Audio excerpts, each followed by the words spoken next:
Welcome to Red Barron Reviews. I'm Barron, that's Zoya, and today we're going to talk about the modern AR-15 Dissipator. We'll see you after the intro.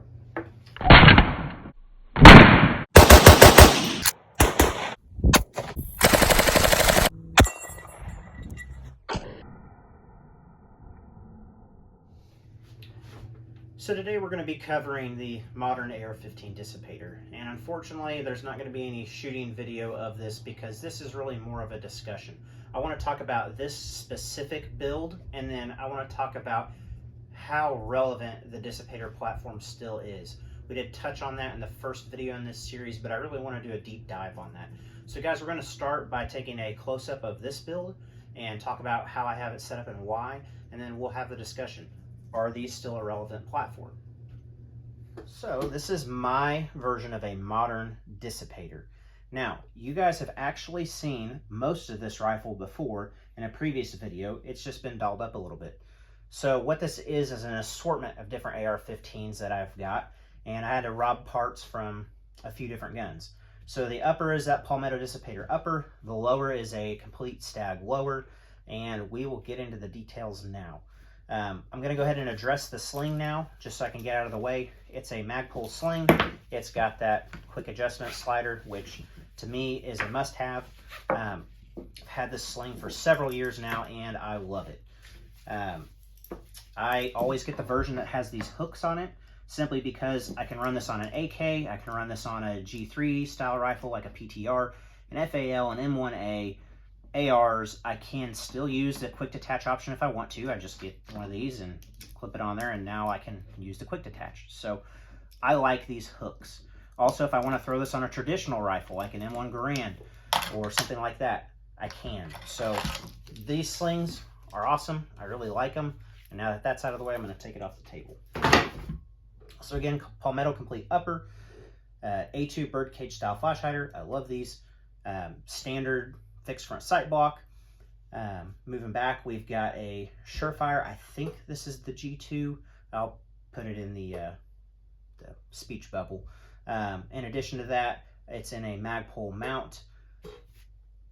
I've got a Magpul vertical foregrip. This is the stubbier version. Magpul sling mount. I really like these. And then all of that is held onto the gun with a Knight's Armament rail. This is the rail that was on the M16A4s, and if you're in the National Guard, a lot of the M16A2s have these on them as well. So this is a pretty standard military rail. One reason I went with this rail is because this gun, while it is a modern style Dissipator, I wanted to do kind of a throwback to when these would have been at their heyday. In another video, we talked about that, and that was kind of around like 2005 to 2010 time frame. And at the time, these were some pretty awesome rails, and they still are today. So just kind of as a nod to the past, I threw this rail on here, and I really like these. Whether it be on a gun like this or like an M4 style rifle, Knight's Armament rails are very nice. Moving back, again, we have a Stag lower. All this is just plain Jane factory Stag, except for the trigger. It is a LaRue 2-stage trigger. The reason I run that trigger is because I'm using a optic with some magnification. This combination of having a light 2-stage trigger, and for those who don't know what that is you've got some take up that's very light, and then you hit a very clean and defined wall. As you're pulling this trigger back, you get the wall, and then I know just a little bit more, and it's going to be a nice clean break. That versus a mil-spec trigger, which has a lot of stacking to it. So you get rid of the stacking and have a nice trigger. In combination with a fixed 3 powered optic, it allows me to take some pretty precise shots at farther distance. So I really like that, and it's a force multiplier. While I'm talking about the lower, I've got a Magpul grip. I can't remember which one this is, but I like the angle. It fits my hand very well, and it's very comfortable.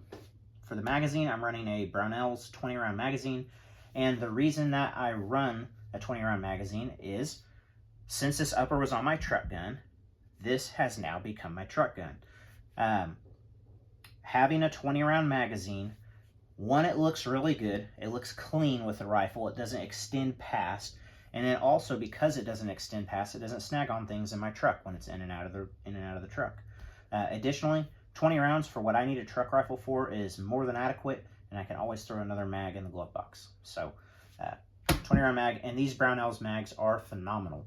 I've had no issues out of their 20 round mags whatsoever. I'm sure the 30 rounds are the same way too. I've just never owned one. Working up, we've got a primary arms fixed 3-power prism optic. This has the ACSS reticle in it, and it is on a ADM quick release or quick detach mount. Flip that over so you guys can see what that looks like. The reason that I went with this is twofold. One, again, is a nod back to the past, 2005, 2010 time frame, somewhere in there when this rifle would have been in its heyday. Prism optics were huge, like the Trijicon ACOG. It was that, or like an Aimpoint, Comp M2, I think it was, like the 4MOA red dot that the military used forever. You kind of had those two things. I really like prism optics. I've got an astigmatism, as I've mentioned in other videos. And so once you get past, for me, a couple 100 yards, that dot is so fuzzy that I don't have a clearly defined aiming point. It's just kind of a starburst. And so it works, but having a prism optic completely alleviates that. So it's a very practical thing. Fixed 3-power is nice because, in my opinion, it's about the perfect level of magnification. I can still shoot things up close very quickly, but yet I can take a more precise shot at distance and identify my targets better at distance. And so while this is not an ACOG, it wouldn't be clone correct to that era. It is a throwback. Now, I'm of the mentality of 2 is 1 and 1 is none. And so I, of course, have a backup iron sight. The reason I'm running this mount is that if this got mud on it, if this got foggy, if this optic went down, I would need a way to transition to this backup iron sight. It's kind of hard to do with the factory mounts that Primary Arms puts out. There's nothing wrong with the mounts. They hold zero really well, but it is not the quickest thing in the world to take off. As for this, I pull this little lever forward, flip that, off it goes, and now we get to the backup iron sight, which is a Knights Armament backup iron sight. These are what's on a lot of the M16A4s that the Marine Corps was using back in that time frame and still uses today. These are really nice backup iron sights, and I like these a lot better than the Maytech style ones. To me, it's cleaner, it looks better, they feel more robust, and they're pretty close in price. At least they were when I bought this. Moving farther back, nothing special. It's just, like I said, it's a stag lower. It's got the same old buffer tube, and there's no sling attachment or anything back here. It's just your plain Jane style AR buffer tube and castle nut. The stock is a Magpul. I cannot remember the name of this one, but this one is designed in such a way that it's smaller in profile here. It's not as tall. Reason being, this fits in your pocket, your shoulder pocket, a lot better when you're wearing a plate carrier. A standard style stock sticks out about another inch, and it's just flat. There's no contour in the back here. And it's still very doable to use a stock like that with a plate carrier, but this makes it a lot better. This is a huge improvement over a standard M4 style stock if you're using a plate carrier. The reason I chose a collapsible stock is because I am short. So running a A1 length of fixed stock is fine if I don't have a plate carrier on, but once I throw a carrier on and I square up to the target instead of having a bladed shooting stance, it's awkward. The rifle's just too long. So by having a adjustable stock, that's a huge game changer for me. So let's talk about kind of the cons of this rifle. We covered the pros with the optic, with the trigger. We've got the rail space. We've got the light. We've got all kinds of good things like that. One thing that I did not mention on the foregrip, the reason I have it up as far as I do is an index point, so that when I grab the rifle to use the light, I have a place to rest my hand. Generally speaking, when I'm shooting, my hand's back here, but if I need to use the light for some reason, I have a place to index. Not only that, if I'm leaned up against a wall, a window, something like that, I can push this vertical grip into the windowsill, the wall, whatever it may be, and then push against the rifle and have a more secure shooting stance, and that'll help absorb recoil. It'll help steady the optic. It makes everything better. So that is why I run that. But let's talk cons on this. So the cons are gonna be, it's heavy. On a scale, it may not be much more heavy than the truck rifle version of this was. The difference is, though, there's a little bit more weight in this light. There's a little bit more weight using this mount. There's a little bit more weight using this and the rail. And what that ends up equating to is extra weight, and it's all in the front of the gun. Not only that, we've made the back of the gun shorter, and so it really wants to tip forward quite a bit. Because of that, the gun feels much heavier than what it is. Huge downside to it. Also, running an optic like this, it's heavy. Now, I know that they just released a smaller version of this, but still, that's extra weight that we're throwing on there. So, weight on a build like this, it's kind of crappy, but it's not the end of the world. It's still a really fun gun to shoot and use. So, with that, is this still a relevant system? So, to answer that question, yes. Dissipators are still a relevant platform. Now, there's a few things to take into account.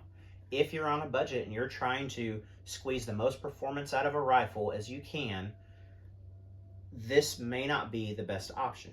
You could buy a Palmetto complete rifle kit with an M-lock rail that's free-floated, backup iron sights, and an inexpensive but reliable red dot, and probably be in it for pretty close as to what you're going to pay for a Dissipator kit and a fixed rear sight or a red dot, whatever you're going to find, because the demand for Dissipators is going up.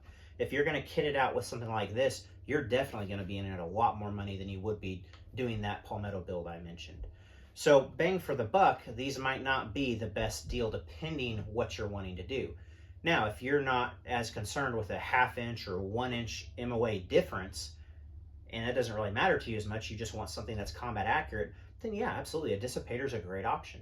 At the end of the day, they're unique. About every time I take this to a public range, I get questions on it. People love seeing it. They, what's up with the stumpy barrel and the rifle length handguard? Is that an SBR? I get that question a lot. It's a talking point. Not only that, they're fun to build, they're fun to shoot. There's tons of accessories out there for these things. And as discussed in all the other videos we've done, there are a lot of reasons to go with a Dissipator, and it is still very much a relevant platform. There's definitely better platforms out there, and I won't argue that. There are far superior platforms. Like I said, this is almost becoming like a retro rifle. But just like a lot of retro rifles, it's still effective today. So guys, that's going to conclude this series. If you have any questions, please drop them down in the comments. Like, share, comment, subscribe, all that stuff. It really helps me out. It gives me the motivation to keep doing these videos. And if I get enough requests, maybe I'll bring a Dissipator out again. But guys, stick with me. I'm going to have a lot of really cool videos coming out soon. Some new content, whether it be, Eastern Bloc themed. I've got some old guns that are coming out on the channel, some more knife and gun reviews, gear reviews, all that stuff's coming up. So guys, stick with me, and as always, stay free.